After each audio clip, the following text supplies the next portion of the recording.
आजच डाउनलोड करा आणि तुमच्या आवडत्या मालिकांचा आनंद लुटा। तुम्हाला न सांगता न विचारता निघून गेलीस सावली। पण मला तुझे भास होत आहेत सावली, हे असे सतत माझ्या नजरेसमोर दिसतेस तू।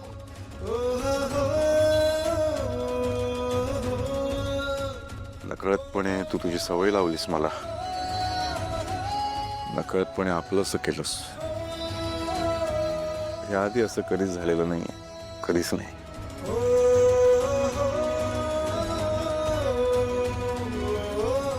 माझी चांगली मैत्रीण झालीस तू। या मैत्रीला काय म्हणावं नाही माहिती मला। आज मला हळद लागली आहे, मला आठवतंय। माझी उष्टी हळद तुला लागावी म्हणून जगन्नाथजींनी काय कष्ट घेतले होते, पण ते सगळं का शक्य झालं तुला माहिती?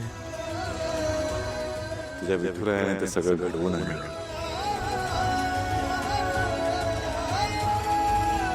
आज पण माझी मनापासून खूप इच्छा आहे, तुझ्या विठुरायाने कल्पनेत का होईना पण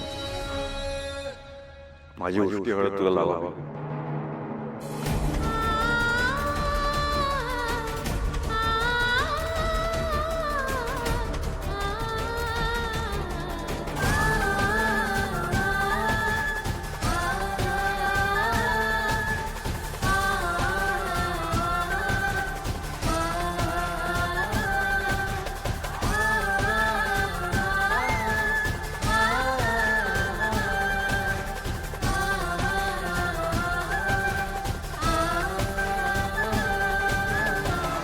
असेच भास होत आहे।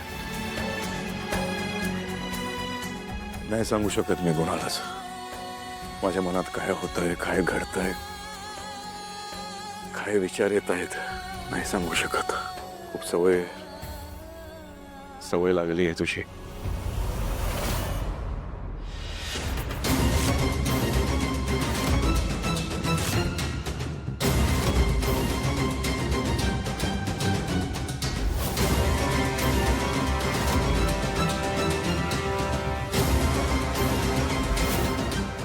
काय करू? हा तर लग्नाच्या मंडपात सुद्धा फिरतोय। हा सारंग सरांना काही इजा तर करायला आला नसेल ना? त्याने जे काही सांगितलं ते मी सगळं केलं, मग काय आलाय हा? मी सारंग सरांच्या बरोबर आहे म्हणून याला प्रॉब्लेम आहे का? मला निघायला हवं।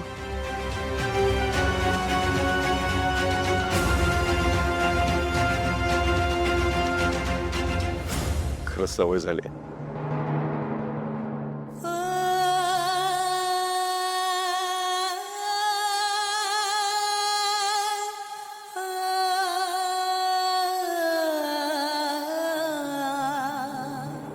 हे बघ, आली आली, येच छान दिसतेस। बस बस।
फोटो काढूया? हो चला।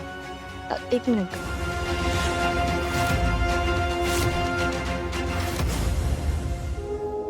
आज मी सेंटर ऑफ अट्रॅक्शन आहे, सो तुम्ही जरा बाजूला होता का?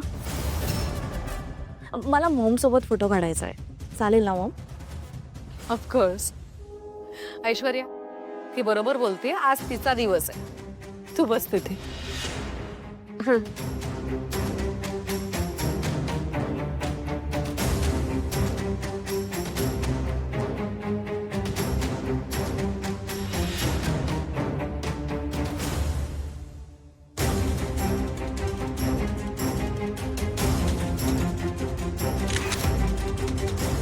आत्ता हिला फ्रेम बाहेर केलाय, उद्या घरातल्या फॅमिली फोटोच्या सुद्धा बाहेर करेल.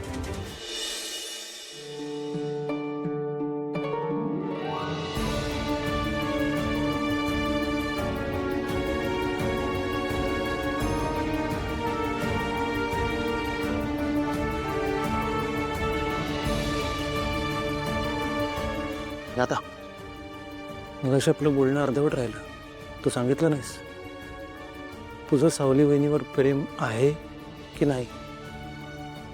आणि प्लीज तुझ्या मनात जे काही चालू आहे ना ते मला सांग.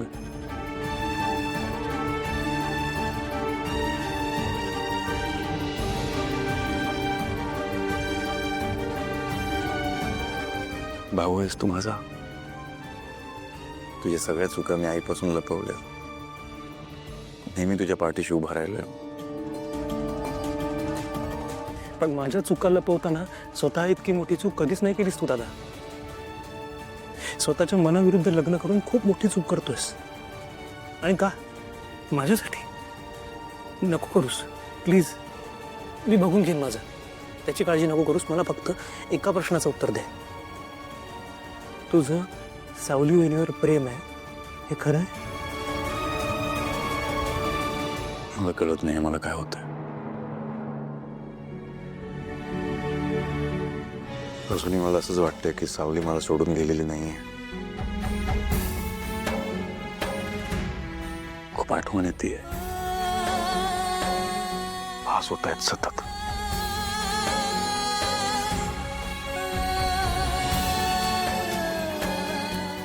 याआधी असं कधीच जाणवलं नाही, पण आता जाणवत आहे. जाणवत आहे ना? मग चल सावली वहिनीला घेऊन येऊया. चल. वेळ निघून गेली आहे सोम. आता जी परिस्थिती आहे ना त्या परिस्थितीला मी सरेंडर केलंय. आता समोर जे काही येईल त्याला सामोरं जायचं. आईला अजून त्रास नाही देऊ शकत नाही. पण एका गोष्टीची जाणीव मला झाली. सावलीवर माझं